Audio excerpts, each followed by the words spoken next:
Welcome to the Sample Chapter Podcast, the show where authors read a sample chapter from one of their books. Here's your host, Jason A. Meiske. Hello, my friends. Welcome back to the Sample Chapter Podcast. My name is Jason A. Meiske. I'm a thriller author and host of the show. This is episode 50. Thank you so much, authors, readers, podcast listeners. Thank you so much for coming back week after week, for subscribing to the show, for leaving wonderful, wonderful feedback that you're leaving me, sending me messages about what you think of this episode and that. I'm just totally blown away and just feel so humbled that you're enjoying the show. And from the bottom of my heart, thank you to all of you out there listening and just coming back. 50 episodes, or halfway to 100. I'm looking forward to, this is going to be our biggest year yet. The first year was a lot of trial and error, learning as we go, so to speak, and had a couple weeks that we missed out. I think we finished out 2018 with 48 episodes, and with that we missed 2 weeks in there. We've missed 1 week this year because of illness, but going forward, I have no intentions of missing another episode, and actually we'll see what happens. Right now I have a very full plate of episodes on my hard drive. We've had a lot of interviews recently, and we'll see what happens if we continue to get as many interviews as what I've got lined up right now. Who knows? Maybe we'll do a bonus episode every once in a while to catch up, and maybe we'll hit 100 by the end of 2018. What do you think? How cool would that be? Anyway, I'm just thrilled. I'm so happy that you are back again. If this is your first time listening, this is the show where authors come to read a sample chapter from one of their books. We do an interview. It's a short and sweet interview, very casual, just introducing you, the listener, to a new author that maybe you've heard of, maybe you haven't. We've had self-published first-time authors. We've got authors who have been around for a long time and done extremely well. We've had a few celebrities last year. And on this show, regardless of their level of experience, they come on, we do this interview, we have a really nice time, and then they read a sample chapter. That way, you get to hear that chapter the way the author intended it. You get to have a little sample of what the book is like. And then from there, you can follow the links and pick up a copy for yourself. That's what this show is. It's intended to help authors of all walks. We're all of us authors are working our best to put together a good story. And then once that story is done, unless you have a major marketing campaign behind you with a lot of money, a lot of times it's up to the authors to take care of things themselves. Hey, talk it up. Tell your friends, tell your family, tell them to share it with friends and family. So in my own humble way, this is my way of helping authors kind of get the word out there that they wrote a book. It's available right now, because that is my caveat. The book must be published. And now you can go pick up a copy of it. You get to hear a little sample to see if you like it or not. And my hope is that you find yourself a favorite author, or 2 or 10 or 15, certainly a new favorite book because of this show. And if you subscribe, you're going to get a new episode downloaded directly into your whatever device that you're listening to. It'll download every Tuesdays when we're uploading the episodes. You can leave us a review on whatever your favorite is. We're available on all platforms: iTunes, Stitcher, Google. Google. I thought I wrote down Gargoyle. I can't read my own notes. Oh my gosh. Whatever Gargoyle is, I don't think there is is there a platform out there called Gargoyle? I don't think so. Anyway, yeah, you can listen to the show on Google, everywhere out there. It's available on just about everything. And what's really cool, something I've been talking about with some authors and some other places here lately, is all of the episodes are still available. They're evergreen. It's not like you heard something on the radio and now it's gone. You can go back and still download old episodes. If you are familiar with podcasts, then this is something you're well aware of, but maybe this is your first time. You can go back, check out the website. I've actually been working really hard lately on updating all of the old episodes, because all the episodes themselves carried over to our new host when we moved in October. But I realized later on, not all of the information and the artwork for the book covers, not all of that did. So here lately, this past week, I've been working really hard to get a lot of that moved over. I still have another, I think, 13 or 15 episodes to finish up. But that's fun too, because I know one of the books that we interviewed, the title changed and they updated the cover photo. So, now you have brand new information about this book that you're going to hear about. Anyway, you can go back and check out old episodes and find an author that maybe you haven't heard of before. It's what's called evergreen. It's always new to somebody, and it could be new to you as the listener right now. Anyway, in old news, if you've been following along, we were looking into a potential move again with our friends over at MBRadio. It didn't work out. Through no fault of theirs. This was totally my own decision to stay on my own, and we're still good friends. They've been doing such amazing stuff, helping out people affected by the government shutdown, and because it's a veteran-run company. The radio show, all of the people who work there, all of the people who are doing shows, they're all veterans like myself, and they've been raising funds and raising all kinds of help for people affected by the shutdown. So I wish them all the best. They are amazing people. Make sure you go to MBRadio.com and check them out, because they have some really, really cool stuff going on. Locally, though, here in Missouri, there is another network called Pop Goes the Culture Network. They just recently had reached out to us. They started sharing our episodes effective last week, episode 49. They're a local network that heard about us. We actually met each other on Twitter and began chatting about the winter storms a while back. And next thing you know, they're like, "Hey, would you mind if we shared your episodes?" So it's awesome. They're a bunch of fun guys. I've been listening to a couple of their podcasts that they've got going on there. I'm a big fan of the Alamo Drafthouse podcast, where that's a movie theater. I'm all about. I love movies, and this is a really cool show. Check out their network as well. I'll have links for both MBRadio.com and Pop Goes the Culture Network in the show notes. So big thank you to those guys. For me personally, my big news right now is I am talking to you while listening to my voice, as sultry as it is, on my very fancy new headset that my wife surprised me with today. I have an old $10 headset that I've been using for quite some time, and it was starting to fall apart. And I'd mentioned a while back that, I probably ought to hit up the sponsor and see about maybe getting a new headset. But I had pointed out to my wife a set that I liked, and next thing you know, she surprised me. It's a really sweet set. I don't know, if you follow us on Twitter, then you saw a picture of it earlier. Shared that on there, and she also gave me a bag of conversation hearts. That's my Valentine's candy. I mean, that's the way I roll. I will eat those things like you won't believe. And again, if you are following the show and you heard me last week, I will apologize for how excitable I got having eaten a big bag of M&Ms as I was preparing to record this section of the show. And so I did not realize quite how excitable I got until listening to the episode like a day later. And my daughter was listening along with me, and she was laughing along. It was like, "Oh my gosh, Dad," is what she was saying. So I'm rationing my conversation hearts because apparently there's going to be a shortage of them this year. I don't know, but whatever. That's my Valentine's candy.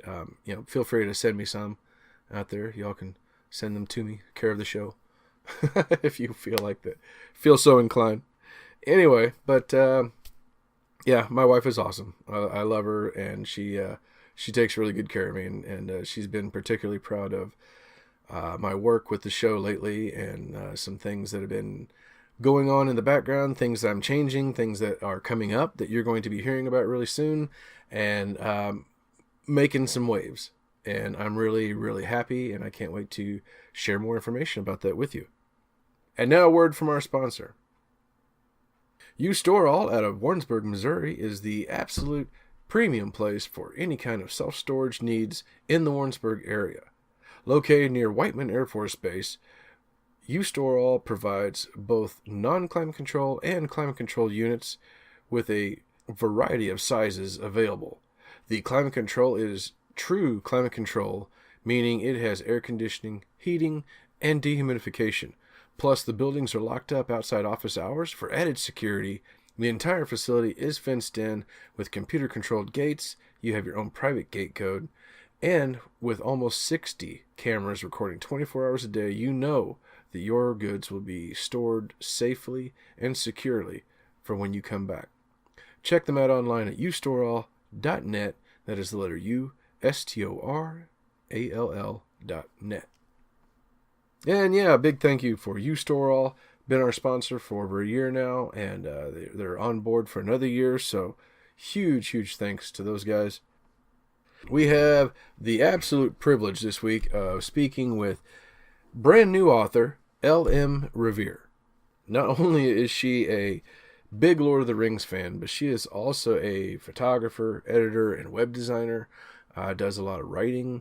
And this is her very first book, has just come out. It's doing really well. I had a blast talking with her, and we actually have, I think the interview itself, everything went on for about an hour and a half, and I had a lot of fun getting sidetracked in our conversations and discussions, and going from one thing to another thing to we're talking about this, and then it's Goonies, and then we're talking about this, and and also it's like her inspiration for her book, which is called The Sons of Mill. It's book 1 of the Innisfail cycle. Her inspiration came from old 80s TV. There was an old 80s TV show, you maybe remember, it's called The Robin of Sherwood. And I vaguely remember it myself. For me, going back to the 80s, for me it was V, the miniseries, and Beauty and the Beast with Linda Hamilton. Those were the shows that like really inspired me. But we're not talking about me, are we? We're talking about Miss Riviere. Anyway, but we had a wonderful conversation talking about her inspirations and how this book came about, how long it took her to work on this, because it did take her quite some time. And the book just came out a couple weeks ago. Like I said, it's doing really well, and I wish her all the best. You're going to really enjoy the chapter that she does today. It's got a really great cliffhanger to it. Speaking of, and you're going to hear about this in the interview, but I want to make sure and really push this home that she also has a big giveaway going on right now. Follow her on Goodreads. She has an autographed copy giveaway going on Goodreads, and it's not just one book. It's not 2 books. It is 10 books. Now, I'm not saying, one person's going to win 10. No, it's 10 winners. Holy cow. I've never heard of anything like that before. This is an awesome giveaway. So make sure you follow the link. Go to Goodreads and follow her. Go down to her author page and you can see the giveaway. It's going on. It's going to be going on for the next few weeks until February 17th. So make sure you go and check it out because you want to sign up for this. It's an adult epic fantasy, and you just don't get your hands on autographed copies of these kinds of books that often. So make sure you go check it out. Let's get on over to our interview with L.M. Riviere.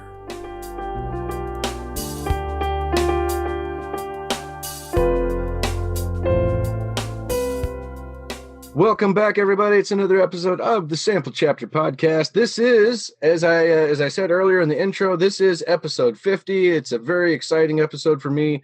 And today I am here with a guest that we've been playing tag back and forth for week after week after week with illness and other things. And finally, I have her on the show, L.M. Riviere.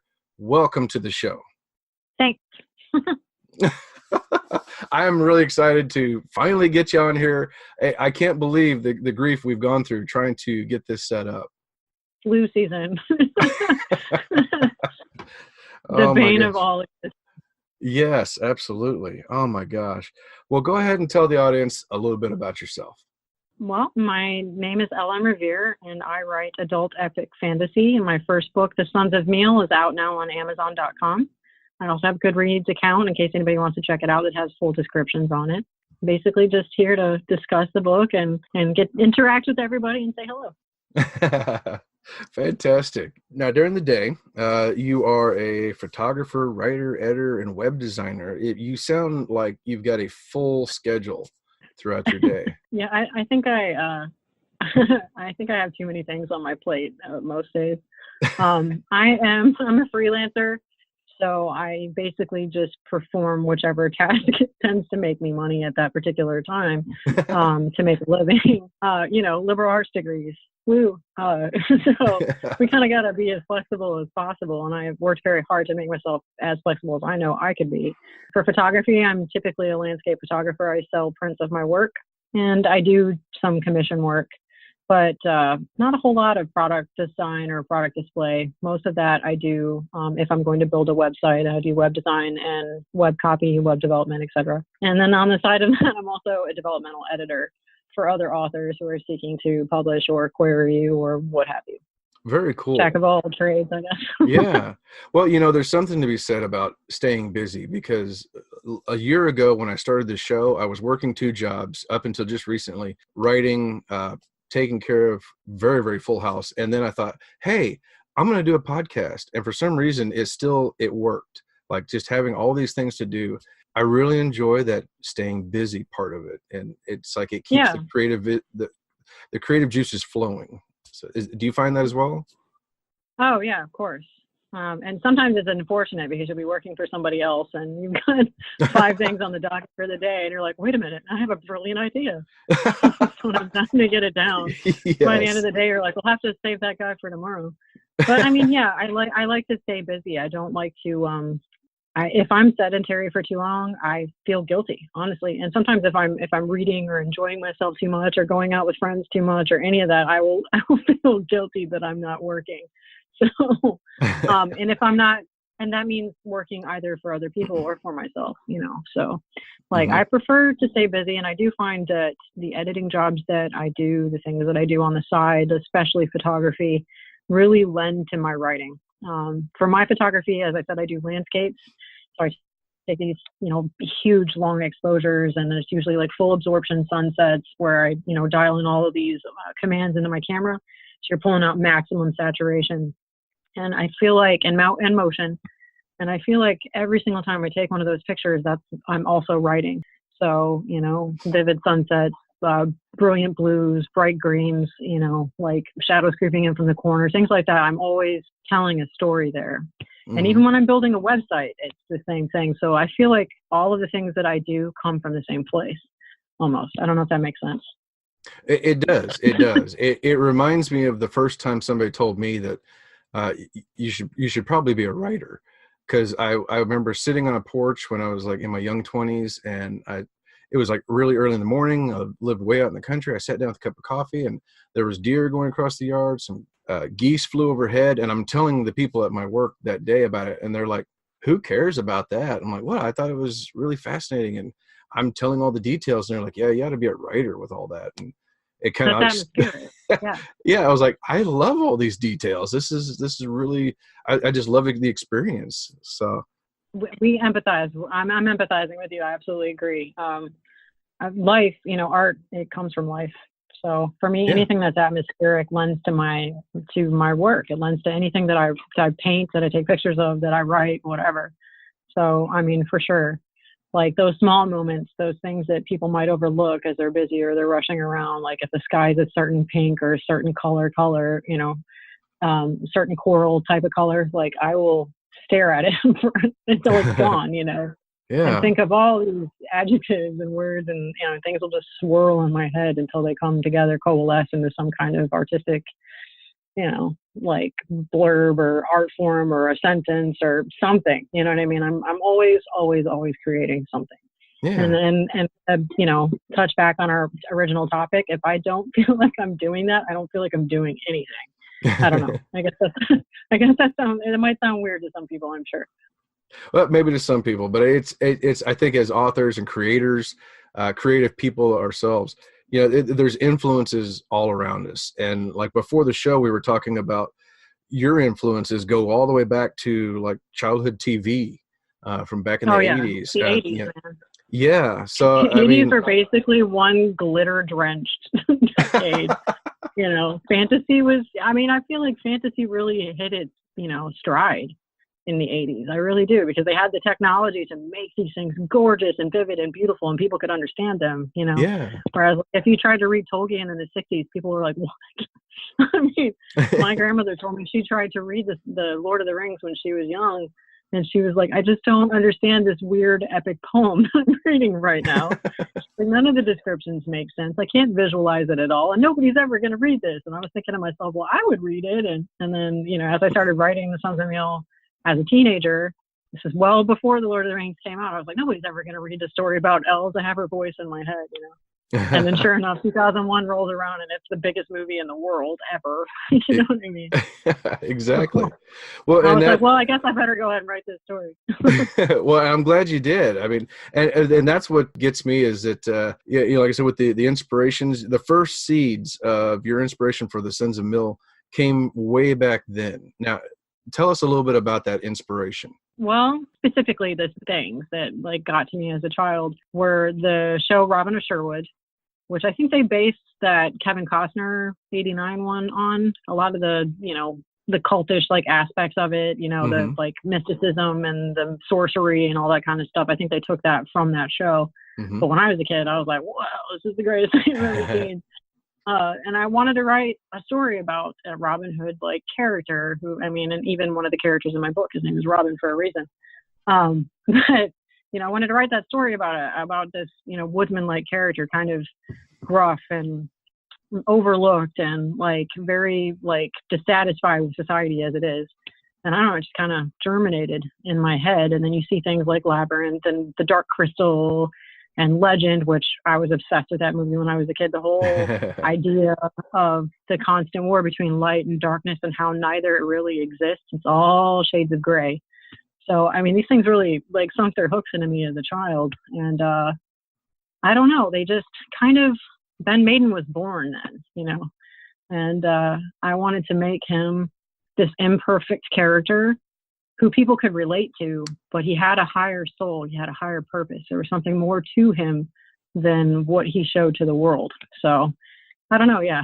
By the time I was in my 20s, The Lord of the Rings was out, and I was already like, okay, I gotta go really fast. I gotta write it quick. And by 2003, I did it. I was done, and I queried, and I did pretty well. It was my very first try, and I had almost had an agent, but when you're 23, you don't want to be told how to write. Right. Yeah. Yeah. We already know how to do it. Just tell me how to sell. Yeah. Right. No, I was just a 23-year-old snot. I was like, no, it's my story. So this is really cool then. So you started the story ideas came from way back then. You finally got the first version of this then back by 2003. The first version actually came written down. I had it all written down in notebooks, and then I typed it up. Was in 98 and 99. Okay. And then I let it sit for a little bit, and let people read it and scratch on it. And I actually still have that original version, and then I mailed it to myself, so it's in an envelope. Hasn't been touched since 1999. And then I rewrote it all over from the beginning in 2002, and then that's when I started querying in 2003. And still, 2003, aside from The Lord of the Rings, there wasn't too much fantasy like mine out there. Mine is very heavily based in Celtic and Irish mythology. So a lot of the stuff that I was seeing is just very flighty, fantastical fables, things from alien universes, things that are totally and wholly original. And mine was kind of based in a historical sphere. Mercedes Lackey, she can pull things out. Where does she get it from? I don't know, but it's always brilliant. And then I started reading, I think, at a point when I did give up a little bit on writing The Sons of Miel. I started reading Juliette Marillier, who is a fantastic writer. Her prose is absolutely gorgeous. And she basically rewrites these Irish fairy tales, and I just love the way that she does it. Her execution is flawless.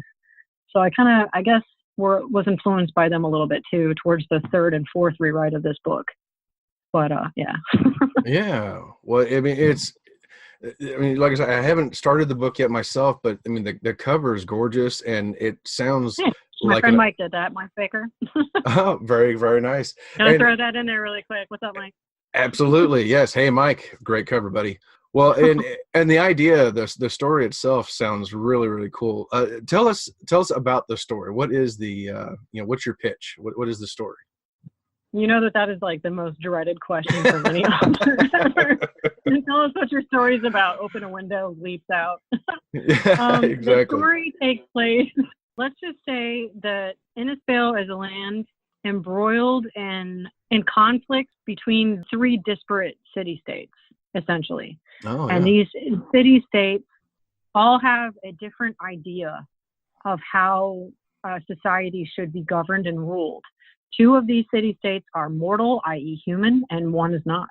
So the one that isn't happens to be the overlords, and they control everything. It causes a lot of strife and discord, especially for the very patrilineal, feudalistic culture of the South, Bethany. So Tarangare is a matrilineal society that is a functioning theocratic democracy. They all kind of get along so long as there's somebody above them, the High King, the Ari, who, maintains this level of stasis between everybody, essentially. So into this political landscape that's kind of catchy and it's always like ready to catch fire, you have societies that live scattered out in the middle of nowhere in this giant forest called the Greensward.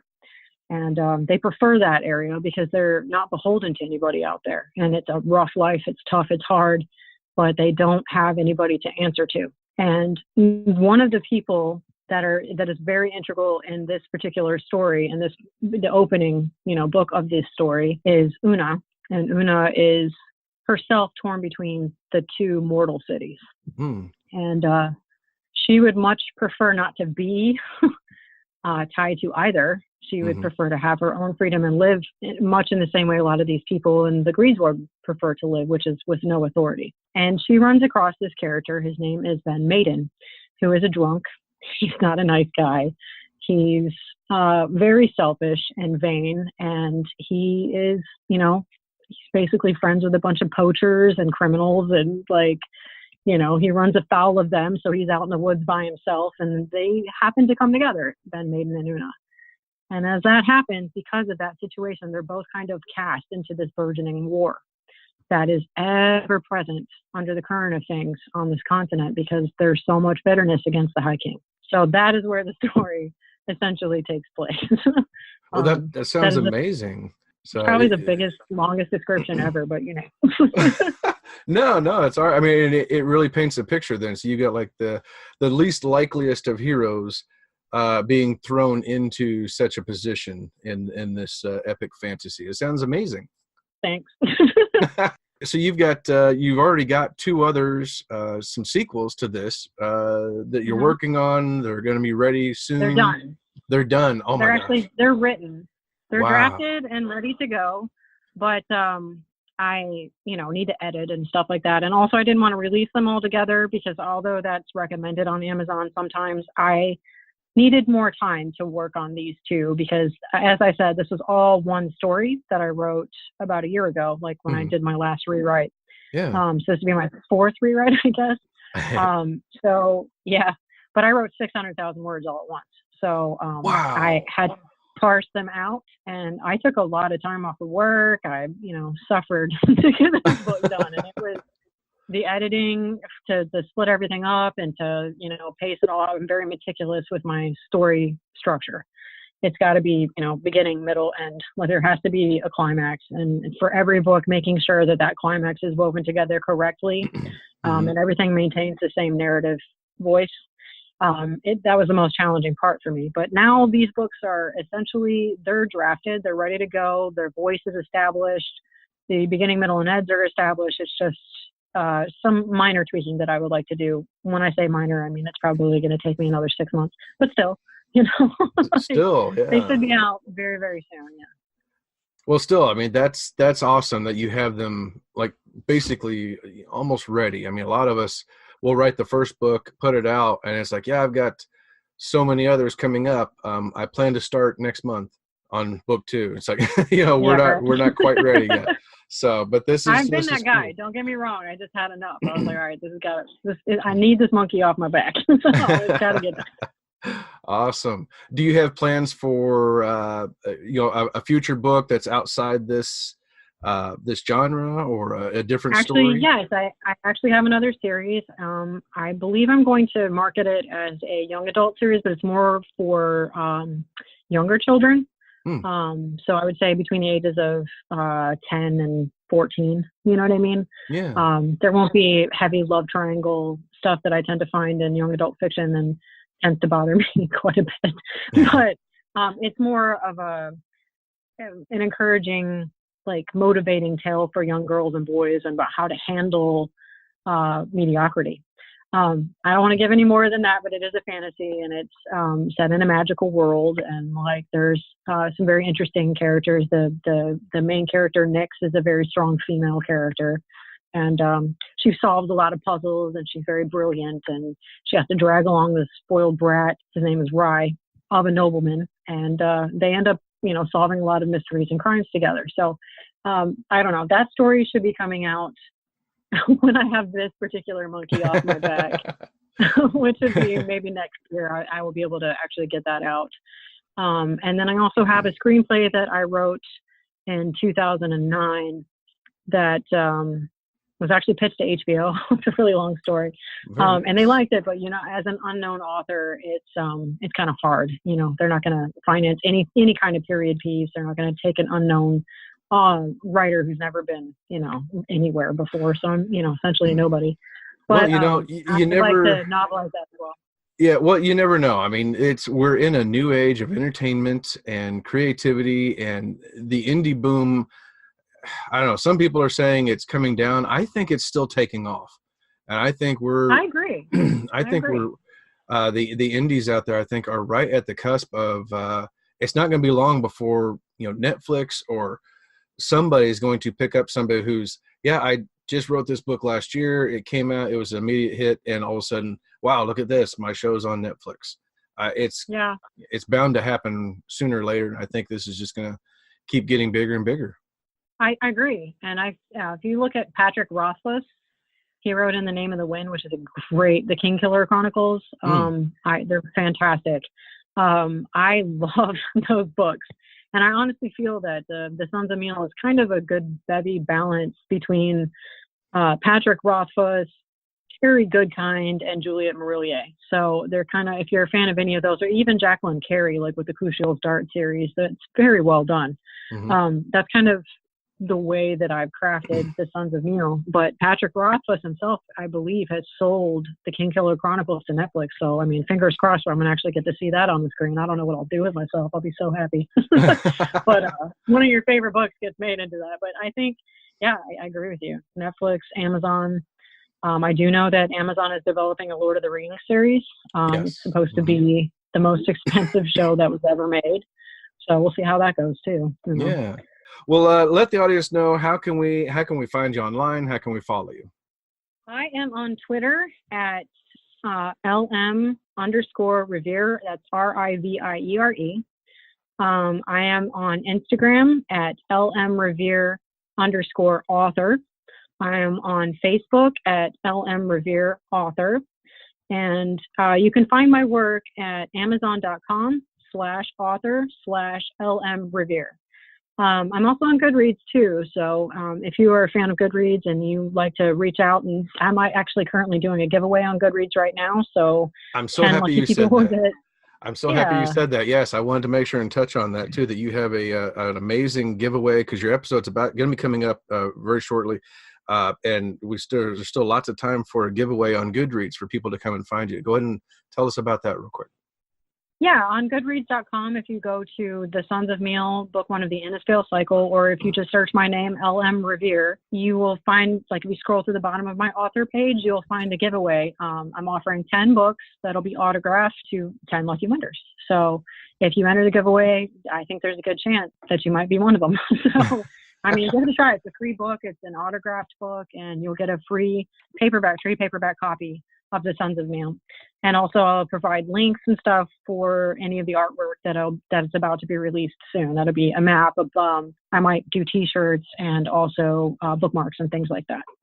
Very cool. Very cool. And we'll have links to all of this in the show notes. And yeah, everybody, make sure you go out, get signed up for that giveaway, because you're going to want to have your own physical autographed copy of this book, so that when Amazon starts publishing or starts, producing this movie, you've got the book. You'll like, yes, I've got my copy of it right here. He said with hope. Yes. Well, we all have that same hope. And I mean, if it's for me, at the bottom of my heart, it's I definitely wish every author that comes on here the most success, and I would be totally excited if something like that came up for anybody on there. And I mean, why not you too? I mean, of course. Yeah, I mean, we all have the same chances. It just takes one lightning strike and it could happen. I hope so. I hope you're right. Well, Miss Riviere, thank you so much for coming on the show. I've had a wonderful time talking with you, and I'm going to hand the floor over for L.M. Riviere and the Sons of Mill. All right, I'm going to read from chapter 2, small description. NE 508, 14 Dorsawa, Drawda. Dorsawa would be the month of October. A 500-ton galley bobbed alongside the jetty, awaiting passengers, goods, and crew. Una was so close now, she could taste the linseed and tar at the back of her throat. She'd been wringing her hands in queue since first light, eager to get on with it. The Kelpie wasn't what she would consider an impressive vessel in her limited reckoning of such things. Years of bad weather in the Straits of Mannanan had clearly taken their toll on the old girl. The ship's rigging sagged from 3 puny masts. Patched sails were hastily strapped to her creaking crossbeams. Bits of frayed rope and sailcloth streamed from the mast like stockings on a clothesline. The Kelpie's starboard side was pocked with poorly tarred holes, some perilously near the waterline. Una didn't have the luxury to worry whether or not the ship was comfortably seaworthy. The Kelpie was the only available boat for the next few weeks. As winter tiptoed into Innisfail, the shallow straits between Ayr and Kimry would clog with ice. Shipping and transport would dwindle into a trickle for the next month, then halt altogether by the following. Only heavy ice crushers and barges would dare the Straits of Mannanan in winter. Most of those were unfit for human cargo. This galley was Una's last chance for a clean escape from Ayr. If she didn't board now, she'd be forced to travel south to the port at Bethany or west to Ten Bells to book passage at a later date. Neither option was an attractive one. The first would bring her well within her greatest enemy's reach. The latter would require many days of travel, costly accommodations, and weeks of potential waiting. Both avenues were too dangerous to incite enthusiasm. She had to leave now, today, before it was too late. So far, so good. From here at the port of Drawda, the Boyne slogged a further 5 miles east to the straits. The distance was not too great to taste the salt in the air, nor smell the decaying seaweed dumped into the river's mouth at each high tide. Disused to the gastric stench of brackish water and vegetative river mud, she covered her mouth and nose with a gloved hand. Dockhands called crates and barrels, overflowing with salted mackerel, whiting, turnips, cabbages, and leeks up the Kelpie's gangplank. The cacophony of competing odors intensified 100-fold as her queue wound up the ramp. She could get used to the smell. She might even learn to love it. She would endure whatever she must to be free. The crush of people waiting to board was another matter. There were over 3 score standing on the wharf, herself included. Most of these folks were small-time merchants, workmen, or agrarian migrants. Who didn't see how this many people could fit inside a ship this small, never mind comfortably. Few passengers carried much in the way of luggage, but some did have children or small animals in tow. A grizzled, middle-aged man in front of her held a goat leashed to one hand and a wire cage bearing 2 hens in the other. Beside her, a young mother clung to 2 unruly children. The boy eyed Una with frank, unblinking curiosity. She wiggled her fingers at him. The child grinned around this drool-slathered fist he crammed into his mouth. In the distance, the citadel loomed, stern and oppressive. From the center of that menacing fortress rose the cloister of the eternal flame. Its seamless granite edifice glinted red in the sun. Una shivered at the sight. If she'd never had to set foot there again, would be too soon. A commotion at the inner gate caught her attention. The harbor master made a beeline for waiting passengers, holding a wadded document in one meaty hand. He didn't look happy, nor was he alone. The black and gold caresses of the Citadel Guard dogged his heels. Gasping, Una whipped her head around. There were 4 of them, she noted with rising panic. They shoved through passengers at the rear line, irrespective of age or disposition. An elderly woman cried out as she was knocked to her knees on the dock. The crowd parted for the guards like a stream diverted by a large stone. Una kept to her pace at the rear of the queue, her head down. Willing herself small and insignificant as possible, she tugged her cowl low over her forehead. The harbor master stomped past. Relax, she commanded herself. If you appear anxious, they will wonder why. She sent a surge of spark into her blood to calm her nerves. She wasn't going to panic, not now. She'd made it this far, hadn't she? Just a bit further, and she'd be out of their reach. Gone, free, safe. Breathe, she chanted inwardly. Everything is fine. They have no reason to suspect you if you stay calm. Upon first glance, she was just another grain migrant worker awaiting transport to the colonies. Her papers were in order. Gon had seen to them, along with the coins bulging from the purse strapped to her thigh. An official union seal was stamped into her patent of labor. Her boarding pass read Kea Fulman. Kea was an average girl from the Midlands, shipping out to seek work in Swansea like so many others on the wharf this morning. She would make it. She had to. If only the Kelpie would start boarding. One of the guardsmen grabbed a girl at the front of the line. She was forced to remove her cap and tatty cloak. Una's heart skipped a beat. A cold knot of fear hardened in her belly. She watched the girl comply, her face streaked with tears. Her parents were held at arm's length while the forward guardsman searched her. He was not gentle. His gauntleted fists rent the girl's sleeves to her elbows. When nothing but her sun-kissed brown skin was revealed, he shunted her away and reached for another. The harbor master paced alongside the crowd. Fat beads of sweat slid down Una's nose. He held up a bit of vellum with its bright red seal. The red worm of the Union of Commons. Nima's seal. Una would know it anywhere. For a moment, all she could do was stare at the scarlet wax, her pulse louder than any drum. This here, he bellowed over their heads, be a warrant for the arrest of one Una Mora. We'll thank you lasses to cooperate with our search by rolling up your sleeves before you make your way up the ramp. If you resist in any way, one of these men will arrest you. Raise your hands if you heard me, please. A host of dirty, shaking fingers floated upward. Una took a step back. No. She was too close. Gon assured her that no one would come looking for her until she was well underway.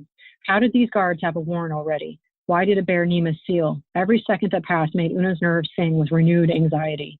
Had Gon betrayed her? He must have. But why? Had Aoife discovered their plan and informed Nima? That was entirely possible, likely even. Aoife was a loyal snake, clever and ruthless. Ahead, the Kelpie sails rolled down. The ship would sail soon, with or without its passengers.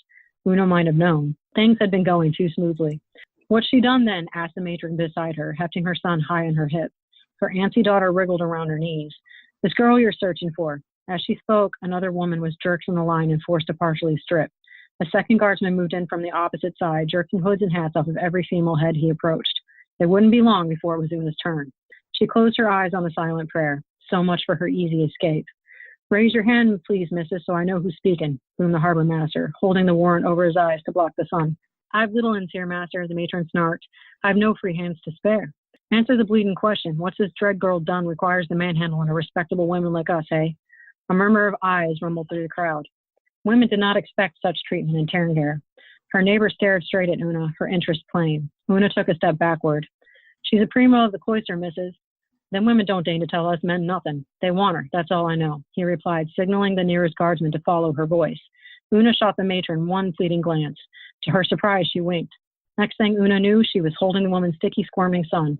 The little boy blew wet bubbles into her ear while the mother made a grand show of rolling up her sleeves on a dramatic put-upon sigh. The guardsman neared. Una was bustled further down the line. The matron raised her arms, making a grand show of her bare wrists. When he comes, hand my son back to me and go, milady, she said over her shoulder. I'll keep him busy, long as I can. How did you know? Una was dumbfounded. Yours isn't a face I'd forget. Aye, said a nearby man. Me neither. He's close, milady. Pass the boys and get behind me. I'll cover for you. Una didn't have an opportunity to thank either of them, for as soon as the guardsman approached, the woman wrenched her son out of Una's arms and placed herself firmly between them. The man who'd offered his help swung Una into the mob by the waist, then dove headfirst into the soldier's chest. Her defenders tumbled to the dock with the guardsman, a tangle of curses and fumbling limbs. Una didn't waste a moment of the reprieve they'd bought her. She clawed through the rear of the crowd toward the drow gate. A shout went up at her back. Long live the Mora, long live the queen, cheered the matron. Her chant was taken up by some. Others booed or jeered her for it. Una was nearly to the arch when the harbor master singled her out. The gate. She's headed for the market. Heavy footsteps pounded down the wharf after her. She dumped all of the spark she could spare into her legs and sped on, ignoring the dumbstruck faces in her way. Hands reached out to halt her. She dodged, kicked, or slapped anything in her path. Under the arch, she took a sharp left toward the market, then another which would lead her back to the city. She had no choice now but to run for the ward gate. The Navan High Road would lead her west to 10 Bells, her next best option. As long as she remained in air, anything could happen. Stop her, stop that woman, barked one of the pursuers. Una barreled through the market, driving through the people and bounding over impediments in her way. A quarter mile up, she cut a second corner at Oyston, then another at Pennyroyal. Thankfully, there weren't many people out this early in the morning, save workmen and vendors loading their shops and stalls. The streets were mostly clear. Rounding the intersection at Balmoral, she veered left into a narrow alley. Her lungs burned like lamp oil, but she could not stop. The men chasing her had much longer legs, unfortunately. On Ean, her progress toward the ward gate was abruptly halted by a large stone wall. Too late to stop, she ran into the wall nose first. Her rump struck the cobbles with an uncomfortable crack. Stars swirled before her eyes like multifaceted gems. She groaned and rolled onto her side, tasting blood.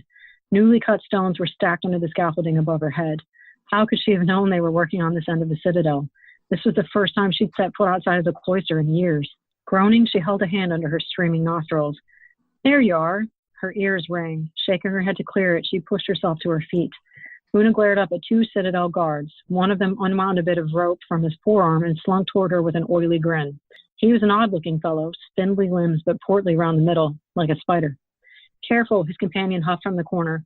She'll kill you if she gets a hand on you. Don't rush. Una tilted her head. That wasn't a Tarragonese accent, was it? Come to think of it, these men didn't even look the part. Neither were exceptionally fit, and the citadel did not tolerate sloth of any variety. The pair wheezed like they hadn't run in a decade or more. Who are you? She wiped her face against her sleeve and slowly removed her gloves. The larger man watched her do it, his expression wary. Connor, like that time in Innisport, yeah, but easy. She's got fight in her, I can see it. No worries, boss, said the spider. So do I. Una leered at him. Your friend was right, Connor. If you touch me, I'm going to kill you. Another man thudded around the corner behind them. This one was probably the largest person she'd ever seen. Instinctively, she jumped back a pace. Boss, he rasped, holding his quaking ribs. Guards are coming. Hold there, Fergus, sighed the balding man. We got her now. Just make sure they don't come this way. Boss, Fergus droned, sparing Una the briefest disinterested glance. He ambled off like a sleepy bear. She heard his heavy, rhythmic steps for quite a while after he'd gone. Connor gave her a sloppy grin. He swung a makeshift lasso toward her. She stepped out of its testing path with a hiss. Careful, Connor, I mean it. The Duke don't want her harmed. Steaming heat filled her cheeks. The Duke? That's right, Missy, the leader told her. Your dad wants you home. Where were you going to go in that rickety little dinghy, eh? The colonies? He blew a wet stream of air over his lower lip. Don't think a fine lady like you would like Swansea much. Everywhere you go stinks of shite, and the flies come at you in clouds. Bethany's a sight better, I can tell you. A damn sight better, Connor chuckled. Bloody buggers would gobble up all that soft skin of yours right up. What a shame that would be, huh? Connor, mind your manners now, warned his boss. That there's a princess. She's worth 100 to any one of us. Patriarchal drivel, Una spat. That's prima mora to you, scum. The leader pulled a face. 1,000 pardons, milady. Connor, grab her, will you? We need to get home. She kept her eyes on Connor as he advanced. Withdrawing a dagger from her belt, Connor laughed. I like her, Raleigh. She's awful cute. You're not going to think so when she melts the skin from your bones. Connor shrugged as if to say, sorry, can't play anymore, and he lashed out at her face with his rope. She swerved aside, then dipped forward to plunge her blade into Connor's reaching hand. She would have connected, too, had she been quicker. He sideswept her clumsy brow, then smashed his elbow into her gut. The breath burst out of her lungs in a rush, but she dug her fingers into the cloth at his elbow anyway. He couldn't shake her off in time. Burn, she whispered. Instantly, the fabric sparked and caught fire. Connor spun aside on a howl, slapping at the smoking wool with his free hand. Raleigh, their leader, threw up his hands. What in the hell did I say, you bleeding idiot? Una kicked Connor while he was down in her hurry to leap past him. Grunting in pain, he snatched at her heel. She tripped over him with a cry. Raleigh was on her before she could roll aside. He tamped down her fingers with a booted heel. She heard 2 distinct snaps and screamed. Raleigh's left hand grasped at her hair while Connor twisted her ankle about 90 degrees the wrong way. Sorry, Missy, but orders are orders. Raleigh smashed her face into the dirty cobbles hard. It wasn't stars that crossed her vision this time. Waves rolled out of the dark crevices of her mind like ripples over a silent lakeshore. A tiny, dilapidated galley sailed into that obsidian curtain, its tattered sails billowing over an empty deck. As it passed, all hope of liberation faded to black.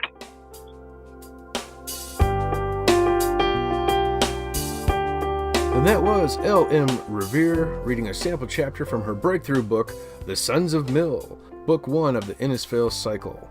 Don't forget to follow the links so you can follow her online, check out her website, Amazon, Goodreads, and yes, the Goodreads. Get over there, sign up for her contest so that way you can win yourself a signed copy of this. The ebook is on sale for a couple more months. Leave a review for her book after you read it. You're going to love it. Leave a review for the show. And namely, don't forget to subscribe, because that way if you subscribe to the show, next week you'll end up with a new episode with a new author, another book, and another sample chapter. Thank you, everybody. We'll talk to you next week.